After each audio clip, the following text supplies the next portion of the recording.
What I'd just like to say is that Wendy is a workplace productivity expert, and I think today she's going to talk to us a little bit about how to make working from home more productive and help you in that area. So, Wendy, the floor is yours when you're ready.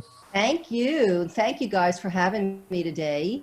So I was talking a little earlier about how I've had to really pivot in these times right now. And the question I have here is, how's this global pandemic working for all of you?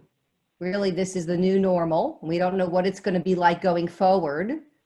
Like things are starting to open up in Georgia. In fact, I would tend to say that this is one of the states where we're kind of acting like nothing's going on in the world. Everywhere I go, everybody's out. Not as many masks as you'd think, but in some states like New Jersey, nothing's happening. Nothing's open. So the question is, how's this whole thing working for you? And more importantly, you guys, how are you managing your work during this global pandemic? Because the reality of it is we're all still working. We're all still working. We're all still trying to have an income and trying to service our clients in whatever way we do.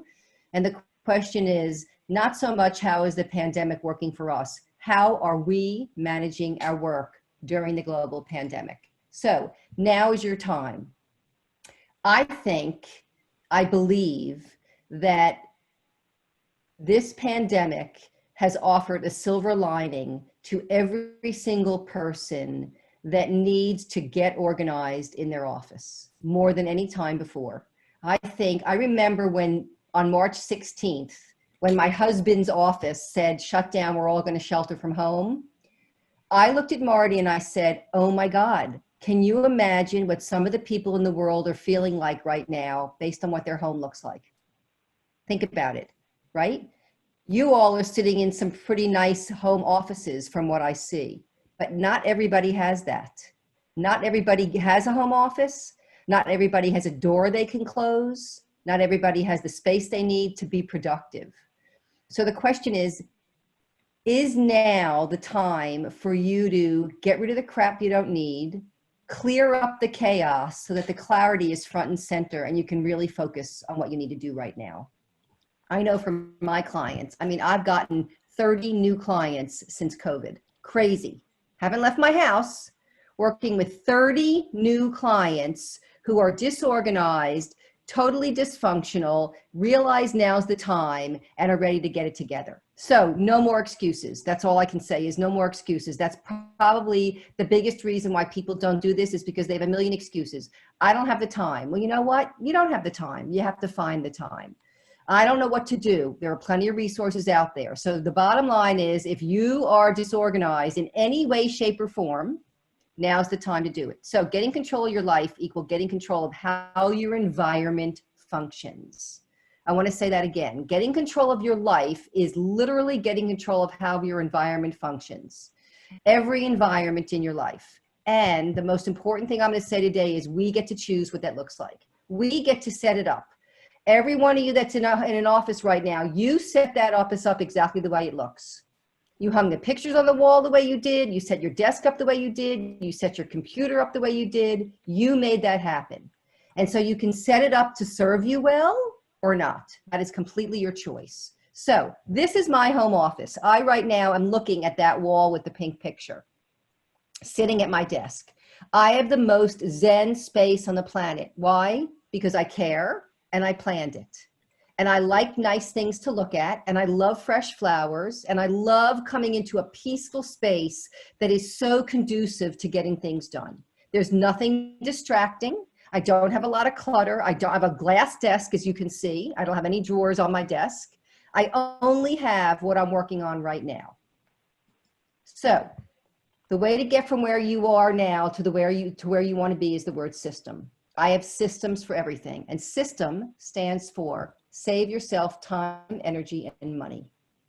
So systems, for instance, how many of you, raise your hand, if you put your keys in exactly the same place when you come home every day, right?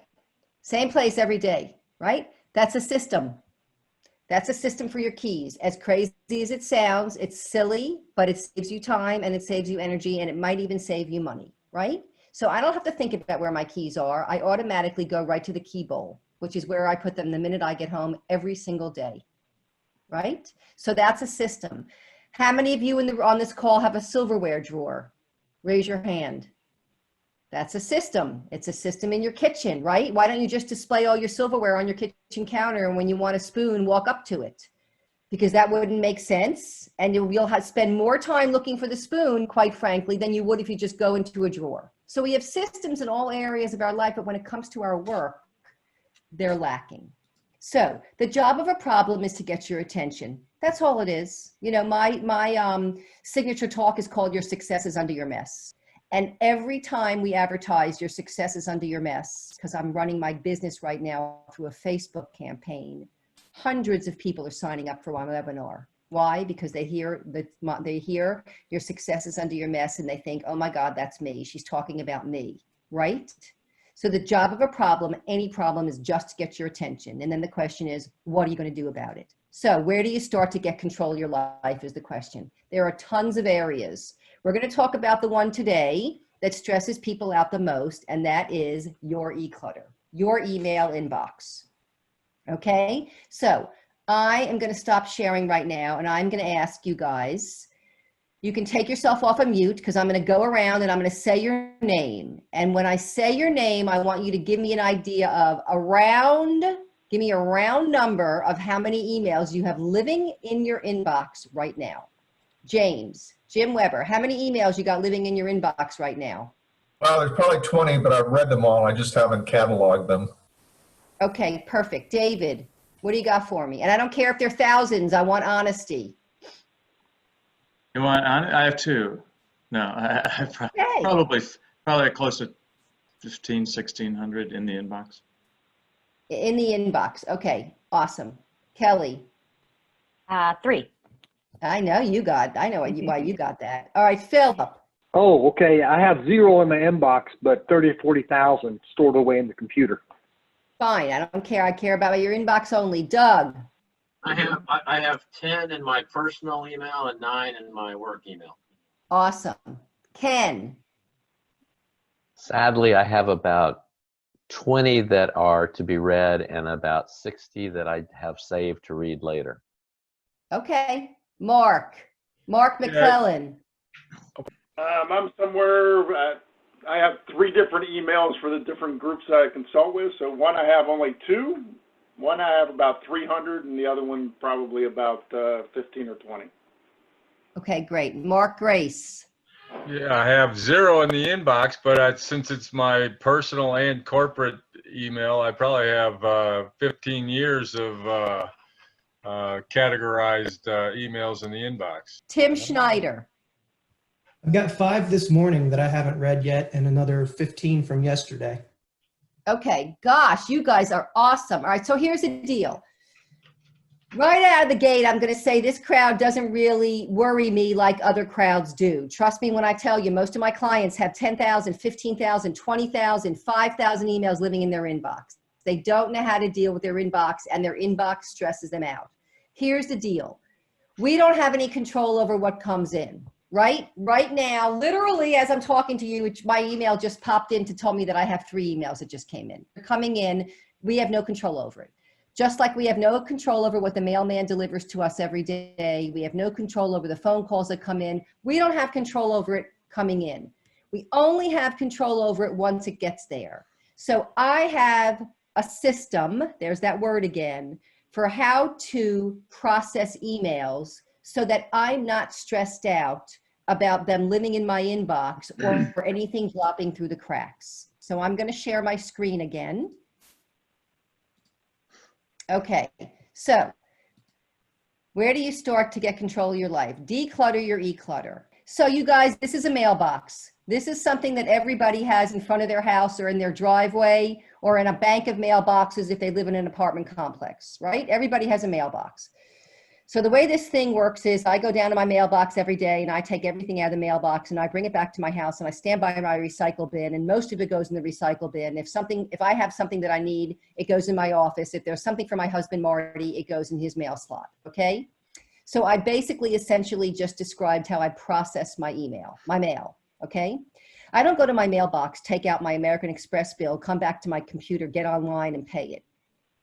I just put it where I need it next. That's called processing. Processing is putting it where you need it next, not doing. There's a difference between doing and processing, okay?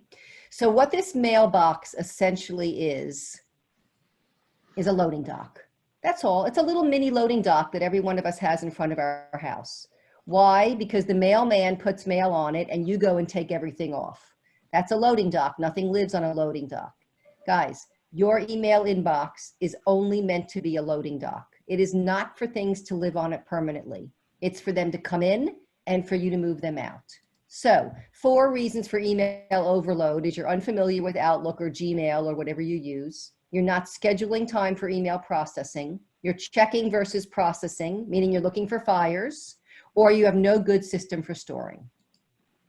Email overload isn't measured in terms of the total number of messages received. It's measured in terms of the total number of messages waiting for your attention. And not everything that you get needs your attention. Spam is not the problem, your commitment to deleting it is.